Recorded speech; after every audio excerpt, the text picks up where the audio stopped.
Muslim. Hadis riwayat Bukhari dan Muslim. Nah ini Bapak ya, hadisnya dari Ibnu Abbas.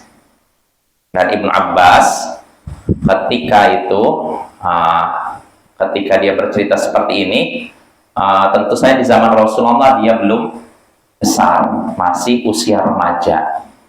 Tapi walaupun begitu Ibnu Abbas punya semangat yang tinggi dalam belajar.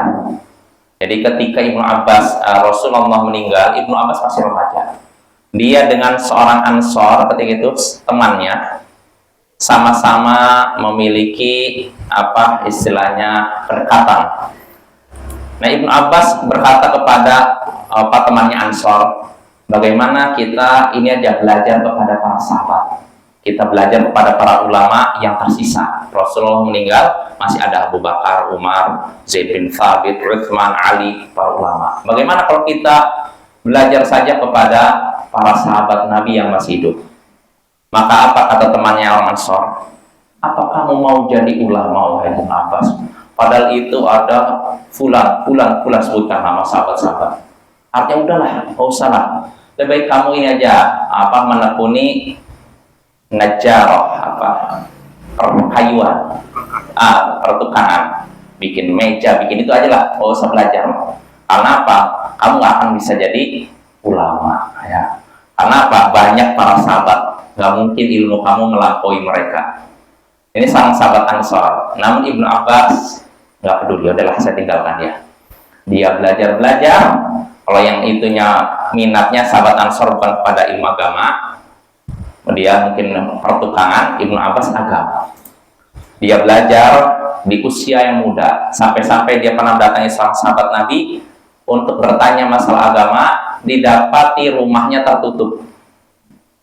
Ibnu Abbas mau segan, akhirnya dia pun duduk di depan rumahnya, karena masih kecil, kena angin, ngantuk, lalu tidur. Nah, dibukalah oleh sahabat Nabi ini, wahai sepupu Rasulullah, kenapa Anda di sini?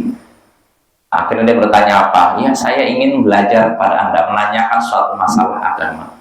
Maka sahabat Nabi ini berkata, kenapa engkau tidak mengutus saja seseorang untuk bertanya kepadaku? Gak usah sampai datang di depan rumah, lalu duduk, lalu tertidur. Namun Ibnu Abbas tetap dia lebih menyatakan yang namanya ilmu itu harus begitu ya, didatangi, bukan mendatangi, ya. Nah, akhirnya Ibnu Abbas belajar dengan sungguh-sungguh berbagai sahabat Nabi yang masih hidup. Nah, di kemudian hari setelah bertahun-tahun lamanya belajar, yang Ansor ini tidak nampak kualitas keilmuannya. Setelah Ibnu Abbas di kemudian hari dia menjadi ulama besar di kalangan sahabat Nabi. Sampai-sampai ketika itu dia di musim haji, dia ditanya, dia karena mufti, dia juga seorang ulama, ditanya oleh para jamaah haji tentang masalah Al-Quran, masalah haji, dia jawab. Sampai-sampai ada orang ketika menyaksikan, seandainya orang Persia, Romawi menyaksikan ini, menyaksikan Ibnu Abbas, tentu mereka semua akan masuk Islam.